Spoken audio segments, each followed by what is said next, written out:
Hey everyone, I'm Melissa from Knitting the Stash, and this is episode 108 in the series. It's lovely to see you guys. Welcome to the new and improved yarn space that I'll talk about in just a minute. So it's been a little while since I podcasted. You might have expected me to pop up in your feed maybe last weekend, but we've been doing a lot of traveling and stuff's been changing around here, and we were dropping kids off and picking kids' stuff up, and it's been, yeah, a little bit of a whirlwind for the last couple of weeks. So I'm happy to be settled in and in a yarn space and ready for the podcast today. So for those of you who are coming back, welcome back. And it's so lovely to see you. Thanks for all your messages. It's fun to see all of you populating the knitting classes over on Teachable. And getting to interact with you in those comments and in those forums and spaces. So thanks for signing up for those classes. And more information on that, if you're interested in the classes, I'll have some more info on that in just a second. And if you're new to the cast, welcome. This is a podcast that's largely about sweater knitting, garment design, modification, DIY, all that kind of good stuff, lots of sweaters. But I talk about all kinds of knitting related things, do some book reviews and things like that. So if you're interested in those things, you're in the right place. Since I'm in a new space here, you might notice a little bit of different background noise. So sometimes there'll be a car going by on the road in the distance, or you'll hear some birds and bugs flying around. I've got the windows open. It's a very hot day here. Yeah, this is an exciting new kind of endeavor. This is going to be the space for the Flock Farm Yarn Shop and for my Teachable classes for the future. So this is a nice film studio, trying to get it all set up. So I'd love to know what you think about the new kind of look of the whole thing here. I may move around and decide that there's a better place to film, but I kind of like this spot. It's up on a second floor, there's lots of light and plenty of space to set up the studio. So I'm going to be kind of playing around with it a little bit to figure out what I want to do here. So I mentioned classes. It's been lovely to see you guys over in those Teachable classes. So keep coming, keep the comments coming. I'm trying to respond and make sure that I'm in those forums and paying attention to all the different questions that you guys have. And if you're looking for those classes, I started offering a couple of classes over on Teachable, and I'm hoping to expand the range in the next couple of months. So right now there's a free class up on how to read a sweater pattern, and there is a class up on beginning sweater modification. So if you've never modified a sweater before for fit or for fun, then that is the class for you. And I think that class has about 24 videos over like 240 or 50 minutes of instruction. I mean, it's a lot of actual video instruction over there, and ideas and philosophy and interesting stuff, I hope. So yeah, if you sign up for that class, you'll be in good company. There are lots of good students over there right now, and I'm enjoying interacting with all of you. So again, those classes are on Teachable, and I'll put the link here and down in the show notes so that if you're interested in checking out those classes, you can head over there. And I mentioned the Flock Farm Yarn Shop, which is a shop that features farm to skein yarns from sort of indie producers, small producers who don't often get featured in the big yarn shops, or you might be able to find them on Etsy, or you might be able to find them in your local yarn store, but you might not have access to a bigger group of them. So that's what the Flock Farm Yarn Shop is all about. It's about bringing all of those yarn and yarn producers together in one place so that you have access to some of the best farm to skein yarn out there. I have a wonderful designer, Isabell, up in Canada right now, who's working on some mitts and a hat pattern for some new yarn that's coming into the shop. And I'm in talks with a couple of other producers, so there should be some new yarn popping up over there all the time, really, but pretty soon there'll be some new kits and different kinds of yarns from different breeds of sheep and different yarn producers from all over the United States. So if you are a yarn producer and you'd love to get your yarn featured in the shop, give me an email at knittingthestash@gmail.com, and I'd love to talk to you about how to make that happen. I'd love to get your sheep featured in the shop so that other people can find out about the work that you're doing and the beautiful yarn that you're producing. So those are the shop updates and the class updates. I do have a few new classes that'll be coming out in the next couple of months. One will be the advanced sweater modification class, and then I have a sweater cloning class and a pattern from pictures class that I'm hoping to put together. So there's a lot of fun stuff on the horizon, and I'm really just loving this new space and all the new creative energy and all the love that you guys are sending to these new ventures. So thank you so much. Thanks for all your orders and your notes and your support. You've made this whole thing just an amazing opportunity for me to give back to the community and find my own special place there. So thank you. I really appreciate it. So I mentioned that we've been doing a lot of traveling, and that's why the podcast is a little bit late this time around. That is because we were dropping off our youngest at college last weekend and doing the whole like move into the dorm thing halfway across the country. So that's been a little bit of a wild ride. He's all settled and seems pretty good. He had his first classes this week. So we had that going on, and then our oldest needed some of his older stuff kind of transported. So we were renting a U-Haul trailer for the other part of the week and moving lots of things again across the country. So yeah, there's been a lot of child-related travel of people and things, you know, crisscrossing in the night. And it's taken a little bit of time for us to get all that taken care of. And that's why the shop was on vacation mode, and it's why the podcast is a little bit late. And yeah, so but now I'm in the new space, everything is settling down a little bit, and I'm really looking forward to jumping into some crazy creative stuff in the next few weeks and months as we get back to normal. So in the rest of this episode, I want to talk to you about my Nasrin Pullover, which is my FO for the episode. I also have some tips on alternating yarn skeins, and this is filed under, there are multiple ways to do this, there's no one right way, and I've had a lot of comments come in about the way that I alternate my skeins, so I wanted to provide at least a few different alternatives and talk to you about some of those differences and why they might be useful to you. And I have a giveaway winner, and I have a review for the Wall of Yarn, which is a yarn shop in Freeport, Illinois, where I just bought a couple of books, Norwegian sweater books. So I wanted to give them a little shout out. And I have a call for you guys. If any of you viewers are in Norway or Scandinavia at large, there's a particular knitting pattern book that I'm trying to get a hold of, and a particular kind of yarn that I just cannot source in the United States. So if you think you might be someone who could help source those materials for me so that we can do a little exchange, I would really appreciate it. You can get in touch with me via email or on Ravelry. I'll talk about that in a minute. So, finished objects. This is my Nasrin pullover, and a lot of you guys might have seen my funny photos on Instagram. I had a serious one up, and I also had a funny kind of outtakes one up because Spencer and I went out in this evening light, and it was just gorgeous, but our backgrounds got a little funny, and then by the time we got over to a good background, we just were a little bit slap happy about taking these photographs. And I thought you guys would appreciate that not all the photos come out well. Sometimes they're just goofy, and I think that's kind of fun. So you may have seen this sweater over on Instagram. This is the Nasrin Pullover by Isabell Kraemer, and it is, I have to say, one of my top 2 favorite sweaters. And my other favorite sweater is also an Isabell Kraemer pattern. It's the Alias sweater, which I knit 2 of many winters ago, and I wear them pretty much exclusively all fall and winter long. They have high collars, they keep my neck warm, and I love the fit of them. There's just something about Isabell Kraemer's patterns that just, it's like finding a designer who has the right style and fit for your own particular body. My wide shoulders and my zero existent waist, since my hips and waist are the same size. I just love her patterns, and my 2 favorite sweaters come from her. So this is I don't know if it's number 1 or number 2. I have to wear it for a season and find out. But it is the Nasrin pullover. It is a top-down pullover that I chose to knit in the Rustic Heather Sport by Lichen and Lace. And many of you guys know that I just finished Isabell Kraemer's Jakers sweater, which has a lace detail around the yoke, also in the Rustic Heather Sport by Lichen and Lace. And that one, I love it very much, but it turned out just a hair too big, and so I used it as a gigantic gauge swatch for this sweater, basically. And for those of you who knit sweaters, you know that, those little gauge swatches, they're useful, but they don't tell you the whole story, and oftentimes you need to have enough fabric kind of hanging from the shoulders to really get a sense of your gauges and your gauge for stitches and rows per inch. So I used that sweater as a gigantic gauge swatch. And that sweater was, since I'm knitting in the same yarns, that sweater was knit on size US 3 needles. So I went down a size to US 2 needles for this sweater. And I also went down to the smallest pattern size. So I used the gauge that I was getting for Jakers to basically say, okay, I like this gauge is okay, and it would be okay to go down needle size. It wouldn't produce too dense of a fabric. But I would be able to get a slightly smaller size using this yarn and combining that with the smallest size of the pattern for Nasrin. And one of the reasons for that is that the Rustic Heather Sport is supposedly a DK weight yarn. I think it's really a heavy fingering given the gauge that you can get with it.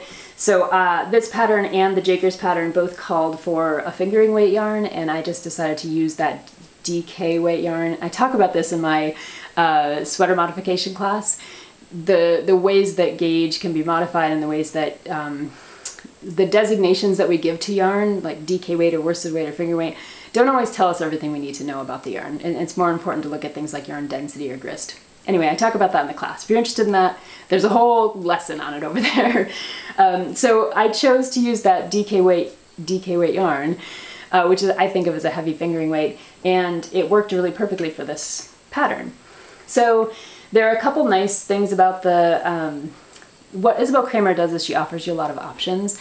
And one of the options is whether or not you want your colorwork pattern to be kind of an outline or to be filled in. I went for the fill-in, in part because I had this beautiful clover color from the Lichen and Lace that I got as a one-of-a-kind skein, and it just seemed to pair perfectly with this birch color, which is I don't know if it's showing up quite on the camera.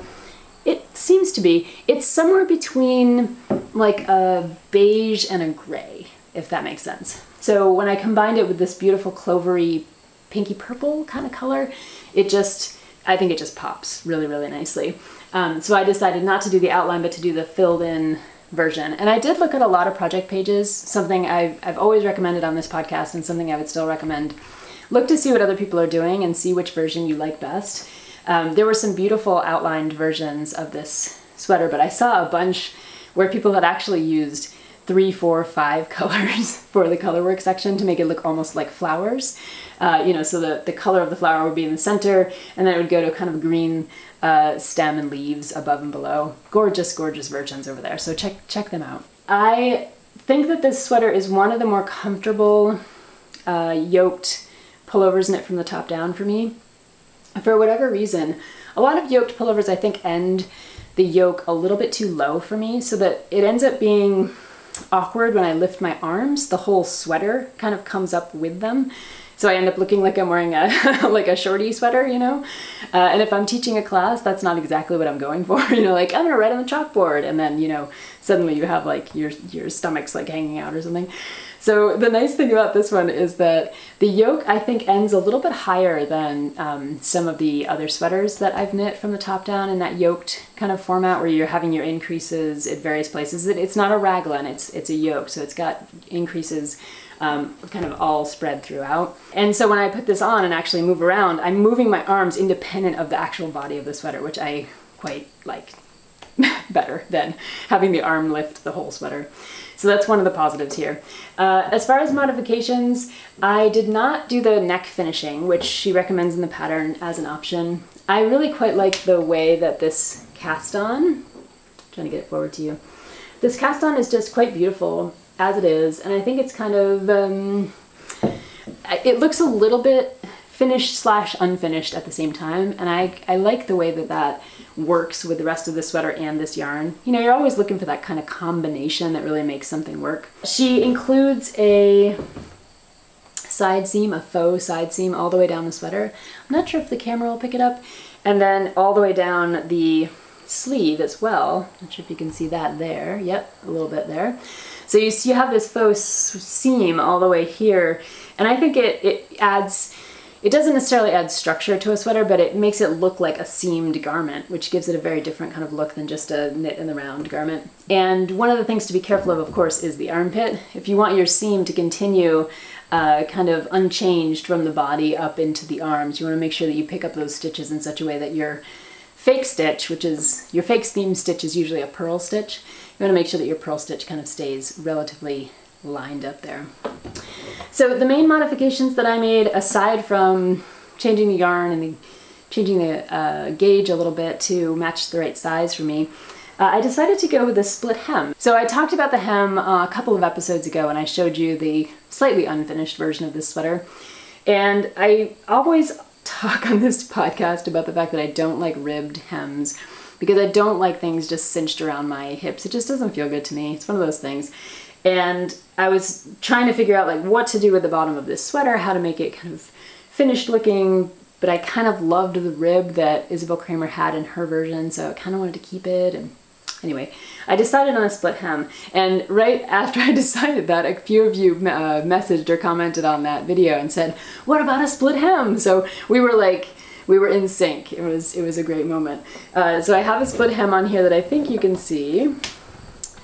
And to work the split hem, and you can see that the back here is slightly longer than the front, which was intentional. So to work the split hem, you basically just stop working in the round. And you need to make sure that you have the right stitch count so that if you're doing a 2x2 rib, for example, that you're going to end up with enough stitches when you divide the front and the back.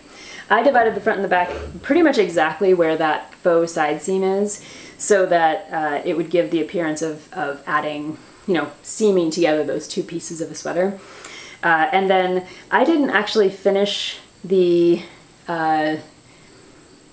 split hem with any kind of I-cord or anything like that. You can do that if you want to, but I thought it looked really finished enough. I saved a long tail on my yarn that when I was weaving in my ends, that I was able to kind of catch the two parts of the split hem and pull them together a little bit. And I want to pull this up here so that you can see it a little bit better. It has a very, let's see if I can get it there. It has a very finished look to it, I think. And that is in part because I took the time to, you know, leave that end and weave it in such a way that it would close up that upper part of the split seam.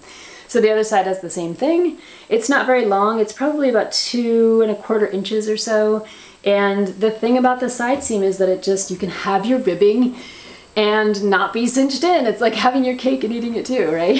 Like you can have the look of ribbing on the front and back of a sweater, which is a nice way to kind of pull your sweater together, but you don't have that cinched in quality because the split allows the two pieces of the ribbing to kind of go their own way, and it just frees you up to be able to have this more comfortable sweater experience. So I appreciated all of you who suggested that as an option, and I'm glad that I took you up on it before I ever knew you were going to suggest it, and that we did this together and it worked out just fine.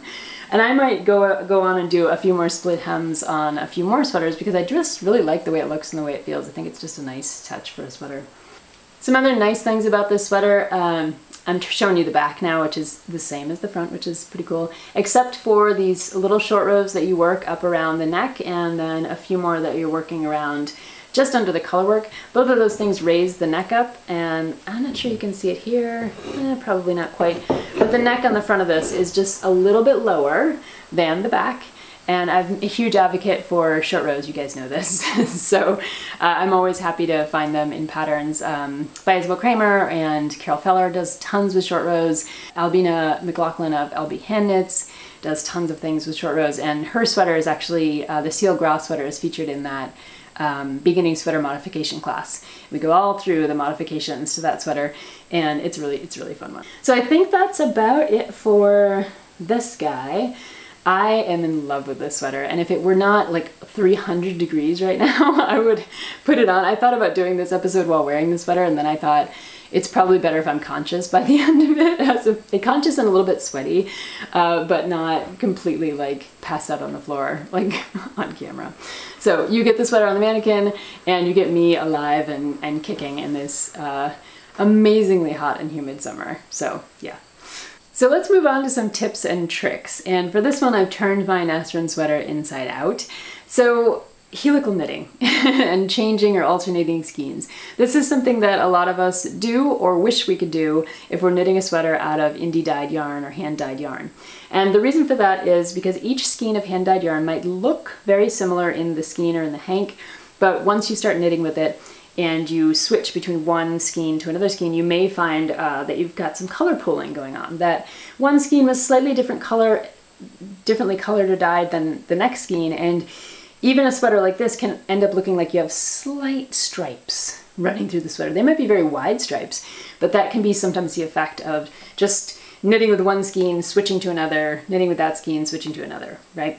So a lot of us will do things like alternating skeins to make sure that the actual fabric that we get is of a more uniform kind of quality to it than you would get if you got those big wide potential stripes, right?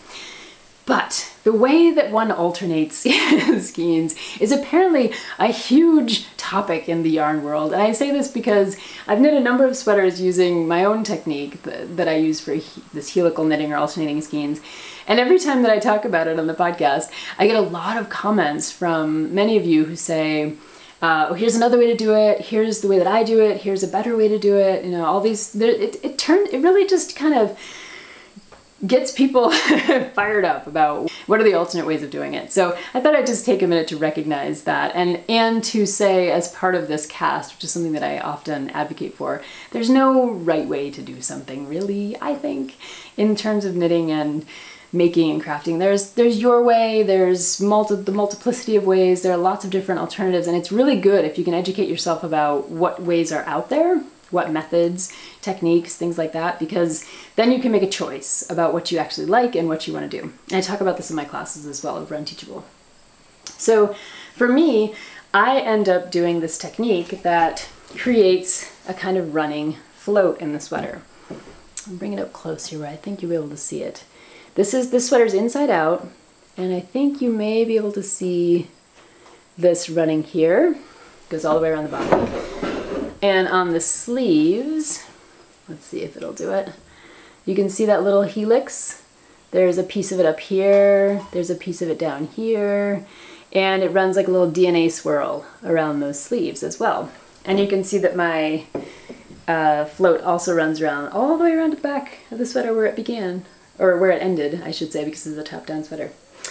So this method has gotten quite a lot of comments, and I find it to be absolutely great for me. I've tried a number of different methods, and this is the one that I like the most. It seems the most intuitive to me. It seems like it works with my knitting. It doesn't leave a ladder or a kind of spine, some people call it that. If you simply just knit to where your other yarn skein is and then switch, you can end up with a line down your sweater, which is what you're trying to avoid, as much as you're trying to avoid those broad stripes that are featured if you have like one skein next to another skein. So yeah, I like this technique, but a lot of you have given suggestions for other techniques, so I thought I'd just come out and talk about it. And the one that I often hear from comments on YouTube is the jogless join, basically, which is where you are doing helical knitting. You would largely use this for color work, because in color work you really don't want to have, you know, one row ending up looking higher than the next row when you change your colors. So it's a technique that I would use if I were doing color work and wanted to make sure that my rows were going to look a little bit more aligned as opposed to off by a little bit. And that's why it's called a jogless kind of join, so it doesn't look like there's a jog in your knitting, right? So the jogless join is an excellent technique suggestion, and I was appreciative. I'm trying to remember who sent it to me, and I can't. I'll put their name in the video, so thank you for sending along the video. Sent a wonderful video about the jogless join and that I wanted to share with you guys. And then I just saw today yet another technique, and this one was from Prosper Yarn in New Zealand, and this one was about basically you knit around to, if you're knitting in the round, to where your other skein is, and you've left that skein, that yarn, hanging in the front of your work as if to purl. And so when you get to that point where you have your yarn hanging in the front, you just simply swap your yarn, put your working yarn in the front as if to purl, and put your other yarn in the back as if to knit, and just continue on. Now, I haven't personally tried this method, but I thought it was really fascinating, and I'm very excited to try it the next time around, just to see if I like it better, if I like the effect better. Who knows, right? So those are just 3 of probably, I'm going to say, dozens of ways to alternate skeins and yarn and not create either pooling or striping or that kind of ladder or effect of just switching skeins one after the other. Just 3 of many, many methods, and I thought it would be kind of fun to try to compile as many as we could. So I'm going to open up a Ravelry thread about alternating skeins of yarn. Let's see how many we can come up with, and if you have examples of them, so much the better.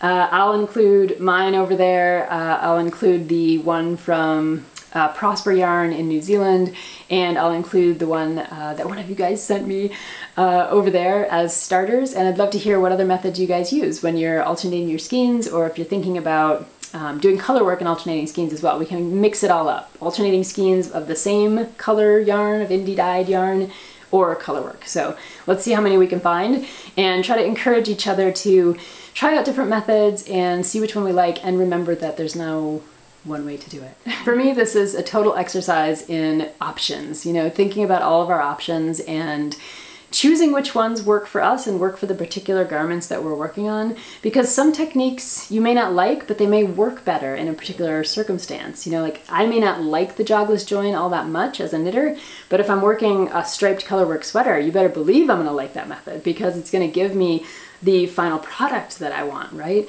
So yeah, it's about options and it's about knowing the options so that you can choose which one is going to be best for you and for your project. So thank you to everyone who's been sending along suggestions and inspiring this little segment of the podcast. And again, I'd love to hear where you guys are with your alternating skeins or changing skeins for colorwork, and we'll set up that Ravelry thread so that we can all have a nice conversation over there. So onwards to some Norwegian knitting. And this is something that I've covered on the podcast before in older episodes. I really love doing knits in translation, and I have no qualms about getting patterns or books in other languages and using them as inspiration and trying to not only figure out and translate things, but also just think about the style of knitting and the culture of the knitting and what are the basic kind of moves that are made in those particular knitting patterns from that particular tradition. It's a fun thing to do. It'll stretch your brain. It'll introduce you, once again, to different options and techniques that you might not have been familiar with. So I kind of went down yet another Norwegian knitting rabbit hole the other day. So I saw a sweater from Stein Viborg of Northern Knitting, and I follow her on Instagram. I love her sweaters. I also follow Lichen Newman on Instagram. As you guys know, I knit her Hopi sweater from a pattern that was not in English, and it came out wonderfully. So I'm like, I can do this.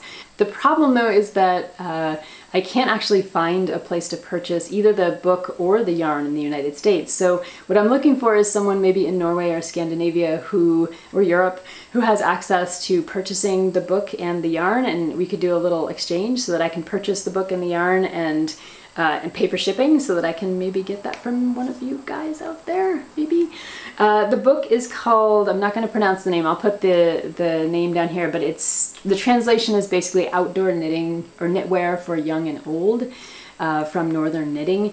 And there's a beautiful sweater in there. I think it's called the Fall Leaves Cardigan or Pullover.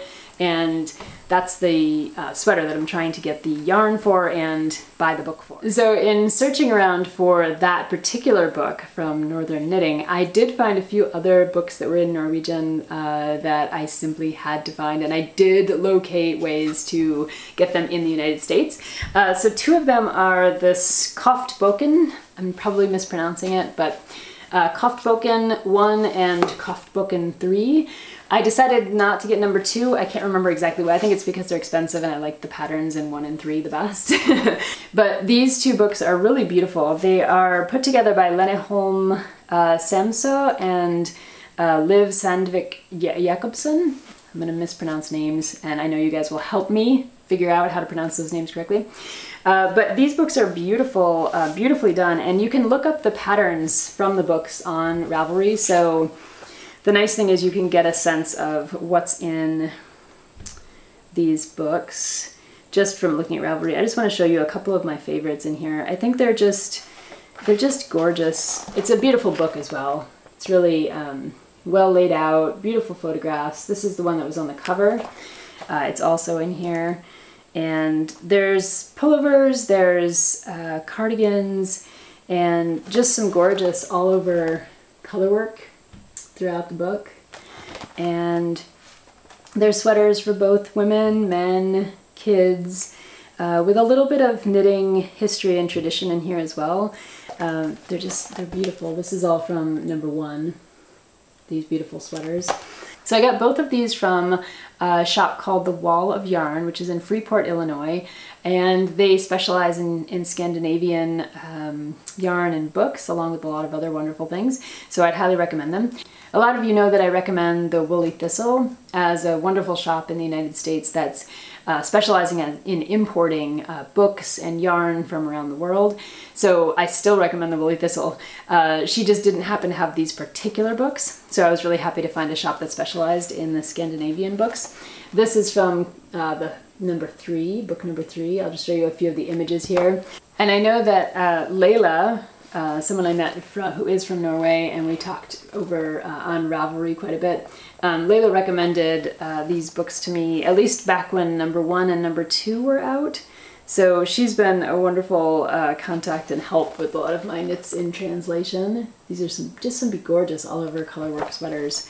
So I'm really looking forward to kind of digging into these books and getting a sense again of Norwegian knitting. The nice thing is, once you get a sense of a tradition, then even if a pattern is in another language, you can often figure out the basic moves. And then if you have the chart for the colorwork and you have a very, very fundamental knowledge of some of the main terms for knits and purls and basic decreases and increases, you can usually find your way around a pattern pretty easily. And we did an entire knits in translation series on the podcast, I think it was last year, and a lot of you knit some really beautiful things from patterns that were not in your native language. So for some of you that meant knitting patterns that were in Japanese or in Norwegian, and some of you then knit patterns that were in English because English was not your first or native language. So we had a lot of fun with that, and I'm kind of excited to be back to thinking about Norwegian knitting and knits in translation one more time.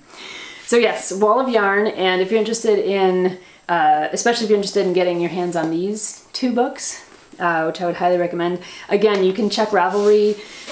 If you look up Koftboken on Ravelry, you can then look to see all of the patterns. I think there are 33 patterns in the first book and 13 or 14 in the third book, and the same with the second book. So you can kind of decide which ones you're interested in.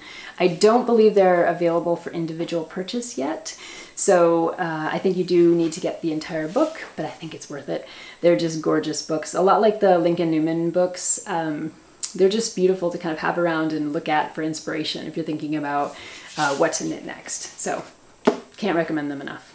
And last but certainly not least, I have the giveaway winner from a couple weeks back. I promised a skein, any skein from the Flock Farm Yarn Shop to one of you winners, and the winner is Remfastos33 on YouTube, and I sent you a little message. So all I need you to do is get in touch with me at knittingthestash@gmail.com and let me know which skein of yarn you'd like and your mailing address, and I will pop that in the post to you as soon as possible. So congratulations on winning the giveaway.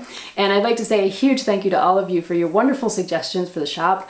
As I said, we've been on a little bit of a break in the last couple of weeks, so I'm really looking forward to getting back to the shop, which is no longer on vacation mode, just so you guys know. I had to pop it on vacation mode because we were doing so many children-related traveling things, and I was going to be away from a printer and the yarn. So I am back now, in touch with my printer and in touch with my yarn, so I'm happy to open the shop back up and get you guys back over there to check out all the new things that are going to be coming and happening in the next few weeks to months to maybe years, hopefully, yeah. And so thank you for your suggestions of lots of wonderful things that I hope will appear in the shop. A lot of you wanted to see fingering weight yarn. Some of you asked to see things like samplers from different yarn colors, different yarn producers, so I'm going to try to put those things together. Like I said, I've got some kits coming out with some new designs from Isabell, so that'll be all really exciting. And a few of you mentioned that it would be nice to have some indicator of what weight the yarns are in the shop. So if it wasn't already noted in the product description, I went over and put in my best guesstimate based on yardage and weight, where these yarns might fall on the spectrum of fingering, DK, worsted, etc., so that you can get an idea that way of which yarns might be best for your projects.